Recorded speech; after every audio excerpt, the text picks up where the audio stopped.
नमस्कार प्यारे बच्चों, मैं हिमांशु त्यागी एक बार फिर आप सबका फोकस इंस्टीट्यूट में जोरदार स्वागत करता हूं। और आज हम लेकर उपस्थित हैं हिंदी साहित्य के 5 बेहतरीन क्वेश्चन भयंकर ट्रिक के साथ। और ये जो पार्ट है हमारा, ये 12वां पार्ट है, 13वां पार्ट है। इससे पहले हम 12 पार्ट कंप्लीट कर चुके हैं। तो कहने का मतलब ये है कि 60 क्वेश्चन हम अभी तक हिंदी साहित्य के कर चुके हैं, और ये पार्ट कंप्लीट करने के बाद हम 65 क्वेश्चन हिंदी साहित्य के कर लेंगे। जो बच्चे नए जुड़े हैं उनके लिए एक बार मैं बता दूं कि हिंदी साहित्य हम किस प्रकार से कर रहे हैं। जो हिंदी साहित्य के क्वेश्चन है इन्हें हम ट्रिक से करते हैं। कौन सी रचना किसकी है, कौन सी पंक्ति किसने लिखी है, कौन सी रचना किस विद्या में लिखी गई है। ये जो क्वेश्चन है कुछ प्रीवियस ईयर के क्वेश्चन है, इसमें कुछ एक्सपेक्टेड क्वेश्चन है जो आ सकती हैं, परीक्षाओं के लिए उपयोगी हैं। तो इस प्रकार से क्वेश्चन का समन्वय स्थापित करने की कोशिश करिए इस सीरीज के अंदर हमने। और इस सीरीज में हमारा उद्देश्य है कि हम 500 प्लस क्वेश्चन कराएंगे, क्योंकि बच्चों के निरंतर मैसेज हमारे पास आ रहे थे कि जी हिंदी साहित्य कराओ और हिंदी साहित्य याद नहीं होता। तो उनकी डिमांड पे हमने एक सीरीज चलाई हुई है 500 प्लस क्वेश्चन की हिंदी साहित्य की, जिसमें अभी तक 60 क्वेश्चन ऑलरेडी हम करा चुके हैं 12 पार्ट में। और आज ये 13वां पार्ट कंप्लीट करने के बाद हम 65 क्वेश्चन कंप्लीट कर लेंगे। सारे क्वेश्चन ट्रिक से करा रहे हैं। आपको कुछ नहीं करना, केवल वीडियो को 2-3 बार सुन लेना है और उसके बाद आपको सारे क्वेश्चन याद हो जाएंगे। ट्रिक आपके माइंड में सेट हो जाएंगी। ट्रिक इस प्रकार की है, आप पेपर में जाओगे, क्वेश्चन पढ़ोगे, उसके बाद उसके 4 ऑप्शन देखोगे। क्वेश्चन पढ़ते ही आपको ट्रिक याद आ जाएगा और ट्रिक में छुपाया कौन सा ऑप्शन सही है ये। तो आपको क्वेश्चन पढ़ते ही आंसर पता चल जाएगा, बिना याद करे याद हो जाएगा। चलिए शुरू करते हैं आज का पार्ट।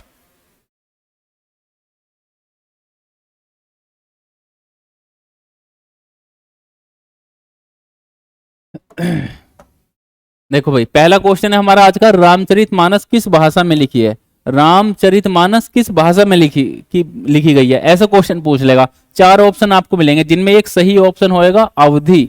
तो आप क्या कह देंगे, अवधि भाषा में लिखी हुई है। जो रामचरितमानस है ये अवधि भाषा में लिखी हुई है, रामचरितमानस।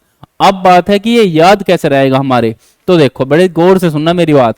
इसमें आ रहा है राम, और राम कहां से संबंधित है बताओ। राम अयोध्या से संबंधित है। राम किस क्षेत्र से संबंधित है, अयोध्या से संबंधित है।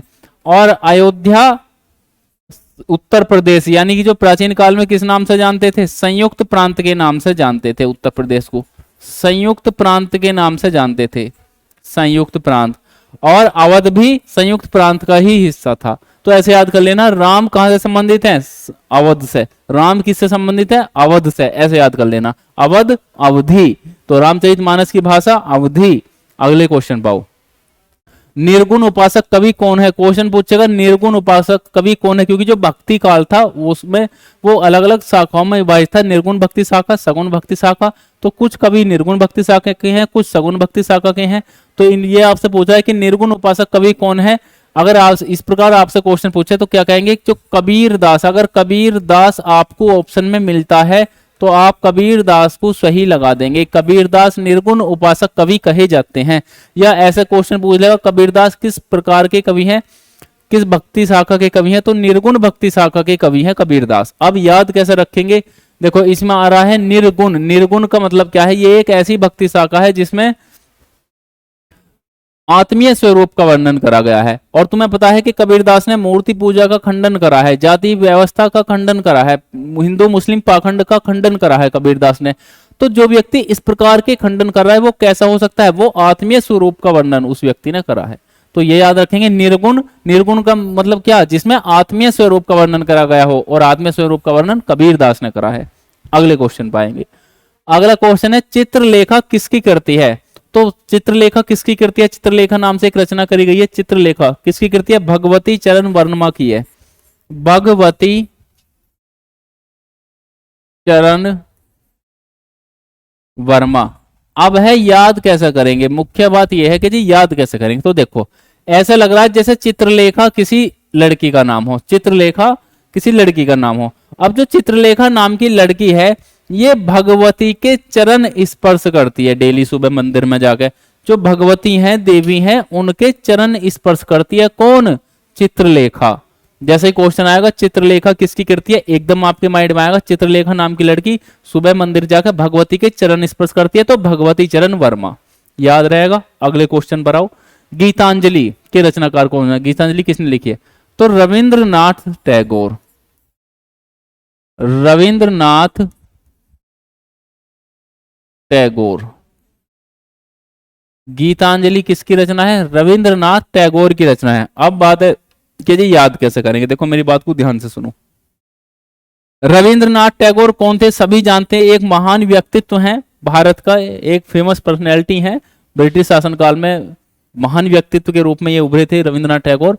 और जो व्यक्ति इतना महान है उसने गीता जरूर पढ़ी होगी। रविंद्रनाथ ने गीता जरूर पढ़ी, ऐसे याद कर लो। रविंद्रनाथ मारा रवि, और रवि माने सूर्य।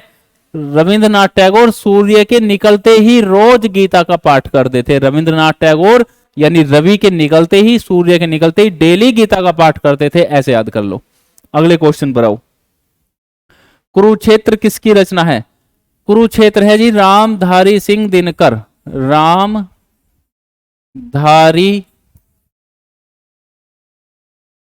सिंह दिनकर।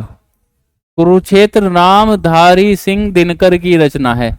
अब देखो याद कैसे रखना है। इसमें आ रहा है कुरुक्षेत्र, तुम्हें पता कुरुक्षेत्र का जो युद्ध हुआ ये कैसे हुआ, कहां हुआ? कुरुक्षेत्र का युद्ध किस प्रकार हुआ? सुबह शुरू हो जाता था और शाम तक चलता था। तो यानी कुरुक्षेत्र का युद्ध दिन भर चलता था। कुरुक्षेत्र का युद्ध दिन भर चलता था। दिन भर में शहंशारी है दिनकर, तो दिनकर से याद आ जाएगा रामधारी सिंह दिनकर। ठीक है, दिनकर केवल रामधारी सिंह के नाम क्या पीछे लगता है, जो फेमस कवि है उनमें। तो कुरुक्षेत्र किसकी रचना है? एकदम माइंड में आया। कुरुक्षेत्र का युद्ध दिन भर चलता था। कुरुक्षेत्र में जो महाभारत का युद्ध था वो दिन भर चलता था। कुरुक्षेत्र में क्या हुआ? महाभारत का युद्ध दिन भर चलता था। दिन भर दिनकर, रामधारी सिंह दिनकर। अगले को ठीक है भाई। इस प्रकार हमारे 5 क्वेश्चन कवर हो गए। तो जो बच्चे अभी नए जुड़े हैं वो चैनल को सब्सक्राइब कर लें। और मेरा यकीन मानो हिंदी साहित्य के क्वेश्चन याद नहीं होने के, ये ट्रिक से ही याद हो सकते हैं। डेली एक पार्ट कराता हूं, ज्यादा क्वेश्चन नहीं कराता, केवल 5 क्वेश्चन कराता हूं। अभी पैट का पेपर है 28 और 29 तारीख में। अगर उसमें साहित्य का क्वेश्चन आता है तो तुम देखना कि अगर एक या दो एक क्वेश्चन मुश्किल से उसमें आएगा, आप करके आओगे। अगर कांस्टेबल की बात करूं, स्पेशल यूपी कांस्टेबल के लिए ये सीरीज हमने चला रखी है। हालांकि कोई भी एग्जाम हो, किसी स्टेट का एग्जाम हो जिसमें भी हिंदी पूछ रहा है, चाहे एसएससी जीडी हो, चाहे और दूसरे स्टेट का एग्जाम, किसी स्टेट का एग्जाम हो जिसमें हिंदी पूछ रहा है, उसमें हिंदी साहित्य जरूर पूछता है। और अगर हिंदी साहित्य के क्वेश्चन किसी पेपर में आ रहे हैं तो इससे बाहर क्वेश्चन नहीं जाने का, और आप 100 के 100% करके आओगे। लेकिन करोगे तो जब चैनल को सब्सक्राइब कर लोगे, डेली वीडियो देखोगे, 2-3 बार वीडियो को सुनोगे, ताकि ट्रिक आपके माइंड में सेट हो जाए। नहीं तो हिंदी साहित्य के क्वेश्चन बच्चों से होते नहीं है। और 1-2 नंबर से कितने ही बच्चे ऐसे जिनके सिलेक्शन रुके हुए हैं। और हिंदी साहित्य आप एक भी क्वेश्चन छोड़कर नहीं आने के। इसी के साथ मुझे दीजिए इजाजत। मैं हिमांशु त्यागी, नमस्कार।